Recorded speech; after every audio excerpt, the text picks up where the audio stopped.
Hello, I'm Terry Walters, and I'm here with Matt Zweil. Hi, everybody. We are both core contributors on the Mochimo project, and today we want to talk to you about quantum computers and crypto. So, Matt, we've heard a lot about quantum computing in the news recently, and there's been a lot of discussion. We've heard Google announce that they've achieved quantum supremacy, which, for those of you who may not know, quantum supremacy essentially means that Google has created a computer that uses quantum principles that can solve a problem that would take a classical computer potentially thousands of years to solve. So that's pretty stunning. And so today we wanted to talk a little bit about what this means for the cryptocurrency space. So my first question to you is, what is this a real threat? What's the vulnerability? Yeah, so quantum computers, it turns out, are really good at breaking things that are dependent on something called the discrete logarithm problem in math. Not to get too technical, but there's this algorithm, ECDSA, that makes your crypto key pairs for all of these major cryptocurrencies, Bitcoin, Ethereum, whatever. And your public key is really half of that key pair. And what secures that key pair is this discrete logarithm problem, which quantum computers, using Shor's algorithm, are really good at unraveling. So before too long, and I do mean in a few short years, quantum computers are going to be able to crack those addresses open and take coins out of people's wallets. Fascinating. So I guess I have to ask then, I got two questions. It's a two-part question. Like, haven't the developers planned for this? And can't they just take that and fork the code? Okay, the first question is, have they planned for it? And to the extent that they're able to, a lot of these major cryptocurrencies have what they call improvement proposals that community members can suggest, but there is no centralized team that controls what happens to a currency if it's built correctly. And so we saw with SegWit and a couple of other initiatives recently, Bitcoin basically fragmenting into multiple currencies because people couldn't agree on basic changes.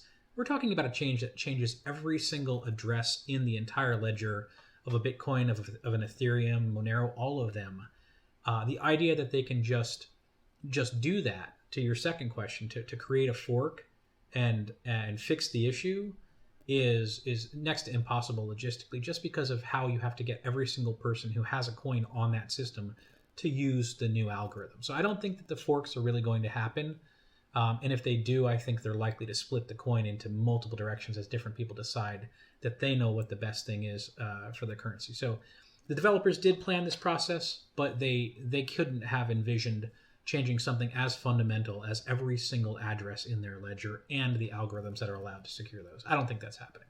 Okay. So another question that I often get that I wanted to give you a chance to respond to when I'm talking to folks about Mochimo, I explain that we have a one-time use address. Sure. And so they say to me, well, that's fine, Terry. Can't I just use my Bitcoin address, for example, one time? And does that not suddenly make me secure?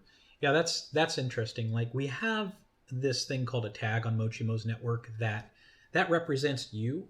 And as you spend it, each time you spend it, you tell the tag system what your new public address is from a cryptographic perspective. And so people can send and receive from the same short address over and over again, and it doesn't reduce the security of the cryptographic side because it's a new address every time.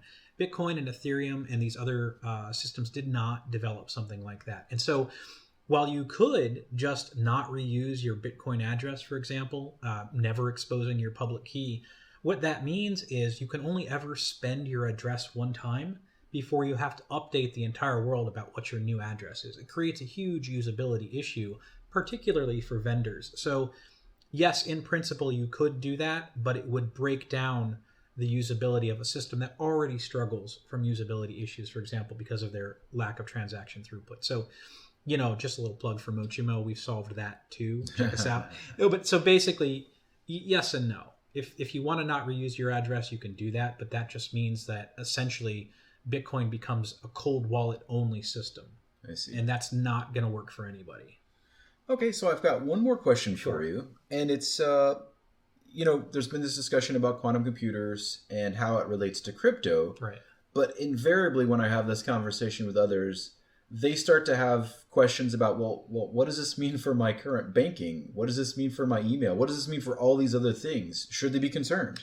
They should be, because as much as quantum computers are good at unraveling discrete logarithm problems that secure ECDSA, they're equally, if not better, at integer factorization problems, which are the kinds of things that secure your secure socket layers using RSA and these other encryption algorithms. Literally, every communication that you use across the internet, whether it's your credit card, your banking, you're using your cell phone is encrypted from your cell phone to the tower. All of those things are secured by what will now be completely outmoded technology. Are we going to get there in 10 years? Maybe. And so if you think about the pace of development that's needed to correct those things, how the standards organizations need to be already supplying their replacement protocols, and then the time it takes to roll those things out, I think that we're going to see a sea change in the way that we use encryption across the board, because the vulnerability is equal, if not greater, for those systems than for cryptocurrency. Does that answer that question? Yeah, this has been a fascinating discussion. Thanks, Matt. Hey, thanks, Terry. So if you enjoyed this discussion today, please like and subscribe down below. And if you have a question, feel free to put the question in the comments, or if you'd like to communicate with us directly, you can reach out to us on our Discord channel. I'm Tech Hobo. And I'm Stack Overflow on Discord. And we look forward to another discussion. Thanks. Thanks, guys.